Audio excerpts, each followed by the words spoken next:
கெலோரிஸ்னா என்னன்னே தெரியாம டயட் இருக்க ஆளா நீங்க? அப்போ உங்களுக்கான வீடியோ தான் இது, முழுசா பாருங்க. ஹாய் கைஸ், எல்லாருக்கும் வணக்கம். நான் உங்க சதீஷ். நீங்க பார்த்துட்டு இருக்கிறது ஃபிட் வித் தமிழன் சேனல். கெலோரிஸ் அப்படிங்கிறது உங்க உடம்புக்கு தேவையான எனர்ஜி, அதாவது வண்டிக்கு ஃபியூவல் மாதிரி. நம்ம சாப்பிட்ற எல்லா சாப்பாட்டுல இருந்தும் நம்ம உடம்புக்கு தேவையான கலோரிஸ் நமக்கே கிடைக்கும். உதாரணத்துக்கு நான் ஒரு இட்லி சாப்பிட்டேன்னா எனக்கு அதுல இருந்து 60 கேலரிஸ் கிடைக்கும்.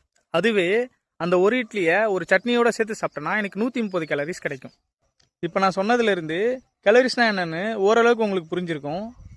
இப்போ கேலரிஸ் நம்ம weight loss or weight gain டயட்க்கு எப்படி யூஸ் ஆகுதுன்னு பார்ப்போம். அதுக்கு முதல்ல நம்மளோட மெயின்டெனன்ஸ் கேலரிஸ் என்னன்ட்டு நம்ம கால்குலேஷன் பண்ணணும். உங்களோட மெயின்டெனன்ஸ் கேலரி எவ்வளோன்னு கால்குலேட் பண்ணணும்னா உங்கள் பாடி வெயிட் இன்டூ 30 மல்டிப்ளை பண்ணிங்கன்னா வர அப்ராக்ஸ் வேல்யூ தான் உங்களுக்கான மெயின்டெனன்ஸ் கேலரி. நம்ம உடம்பு நம்ம சாப்பிட்ற எல்லா சாப்பாட்டையும் எனர்ஜியாக கன்வெர்ட் பண்ணும். நம்ம சாப்பிட்ற சாப்பாடு நம்ம மெயின்டெனன்ஸ் கேலரிஸை விட அதிகமாக இருந்துச்சுன்னா அதிகமாக இருக்க கேலரிஸை நம்ம உடம்பு ஃபேட்டாக கன்வெர்ட் பண்ணி நம்ம உடம்புலேயே ஸ்டோர் பண்ணிக்கும். உதாரணத்துக்கு என்னுடைய மெயின்டெனன்ஸ் கேலரிஸ் அப்ராக்ஸா 84 × 30 2520. இதுதான் என்னுடைய மெயின்டெனன்ஸ் கேலரிஸ். இதிலிருந்து நான் 300 to 500 கம்மியாக சாப்பிட்டேன்னா எனக்கு கேலரி டெஃபிஷியட் நடக்கும், அதாவது fat loss or weight loss நடக்கும். அதுவே 300 to 500 அதிகமாக சாப்பிட்டோன்னா எனக்கு கேலரிஸ் சர்ப்ளஸ், அதாவது வெயிட் கெயின் ஆகும். இதுக்கப்புறம் என்ன கேலரிஸ்னால் என்னன்னு பார்த்தாச்சு. உங்கள் டயட்டை பிளான் பண்ணி உங்கள் உடம்பை ஃபிட் பண்ணுங்கள், உலகத்தை வின் பண்ணுங்கள். பாய்.